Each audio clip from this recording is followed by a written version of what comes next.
Okay, so basically, I feel like the best way to improve in your mixdowns is referencing tracks or analyzing tracks. So this is what we're gonna do. We're gonna analyze or reference this tune. This is Shiver, and the way that I do it is I use Ozone. You can use, like, for example, the imager, and this is pretty nice because you have so much information from this plugin. You can see stereo image in the VECTORSCOPE. You can also see the output level of every band or each band that you want to use. You can just like set them the way that you want. I'm just gonna use it by default, so like this. Okay, so how do I do this? So first thing is I'm just gonna go to the drop, or like any section that you want to analyze, pretty much. So this is a drop, right?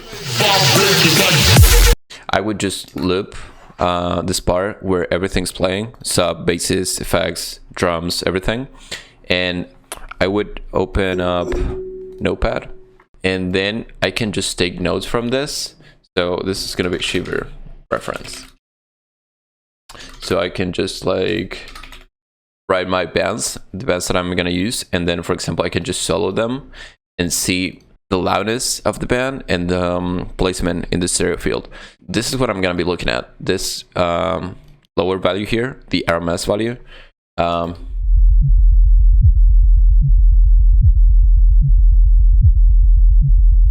So you can click it to reset the level. And this is pretty much like -5 RMS. I'm just gonna go here, and I'm just gonna write down -5 dBs. This is gonna be -5. Then I'm just gonna go to my next band. I'm just gonna do the same in each band.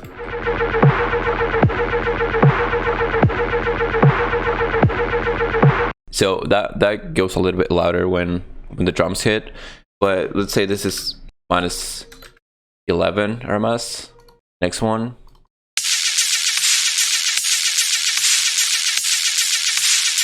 Somewhere between like -10, -12. So I'm just gonna write -12 or -11. Let's say that's -11. And then I'm gonna go to my last band.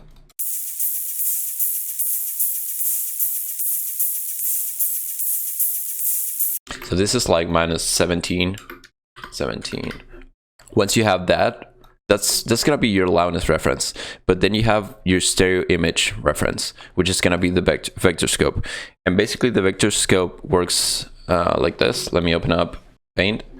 So you have +1, -1, and the middle point, which is 0. +1 means that left and right channel are the same. So if left and right channel are the same, this is completely mono. So this is gonna be around here, right? If left and right channel are different, or they're not the same, actually, it's just gonna be placed like close to here, because that means this creates stereo information. And if the left is completely, if your left channel is completely the opposite from the right channel, if they're completely different, this is gonna be like -1, right? This is gonna be phasing. So that means left and right channels are canceling each other. So now let me just do this. So we go to the VECTORSCOPE, and you can just start by the sub again. You can see that this is like pretty much sitting on +1, so that means it's completely mono. So I have it's the same thing. So I can just, you don't need to draw it, but it's just a visual example, guys, right? Okay, so the sub, I know it's placed like right here, so I'm just gonna go to the next one. Next one, low mids are placed like around here in this area, right? So that means they're pretty much mono, but they also have some stereo information. Then the mids, they're like pretty much stereo. They're like balanced in terms of like stereo image. So they're like placed around here. and then last band. Okay, so the highs are placed like somewhere here, right? And of course, like this is just analyzing one tune, but you can like analyze or reference like maybe 5-6 tunes, take some notes and like get an average of how they do it, or like how they place their bands, how loud they are with this. So yeah, once you have that, you can just like apply this to your tune, to your project, and pretty much, let's say you have your final version of your tune or your master version, and then it sounds something like this: minus 7 dBs, minus 7 dBs, minus 13, and minus 21, right? Something like this. Now you have like a cool reference to just use, which is going to be this one, right? So you want to like try to go for these values, right? Because that's your goal, right? So now you need to find a way to fix your sub, kind of like maybe make your low mids a little bit quieter, maybe just your mids a little bit louder, and then your highs a little bit louder as well. And then once you check your stereo image, then your track is something like this. It's like sub is mono, that's fine. Just do this better. Low mids are maybe a little bit more stereo, so you're kind of like losing a little bit of signal in the mono side. And then maybe your highs, or your mids, sorry, your mids are like super mono, and your highs are a little bit more mono as well. So then you can just find different ways to go for the previous reference settings, right? So it would be something like sub here, low mids here, mids here, sorry, and highs here. And the way that you do it, it's completely up to you.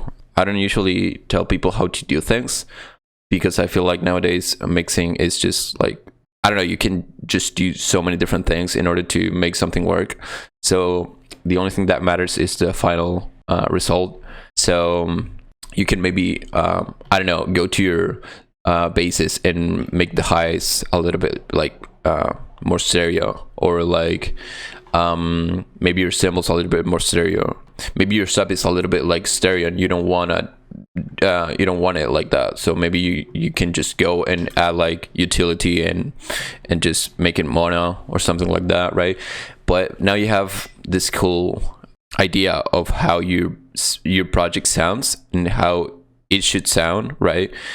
And you also have two different references that I feel like are the most important, which is going to be the stereo reference and the loudness reference. So that's why I feel like Ozone is super useful, at least the imager. You can just use it for both things. So yeah, that's pretty much it. And I feel like this is what made me improve my mix sound like the most.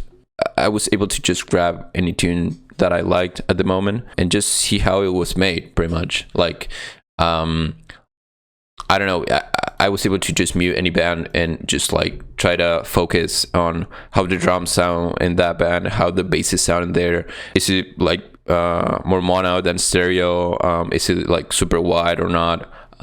Things like that, how the drums sit in the mix. So many different things, but the thing is, like, I had these visual guidelines and these values as well, that were so helpful for me to just have some kind of like idea of how a balanced mix sound should be, pretty much, or how it should sound. So yeah, that's super important. And I feel like when people say like reference any tune, maybe that's kind of like not that obvious, or maybe you don't know how to do it. So this is the way that I do it. And yeah, I feel like that could help you a lot to improve on your mix sound and masters and all that stuff. So yep, I hope that was useful. I hope that helps. So if you have any questions, please let me know in the comment section. Let me think if I'm forgetting anything, but I feel like that's pretty much it.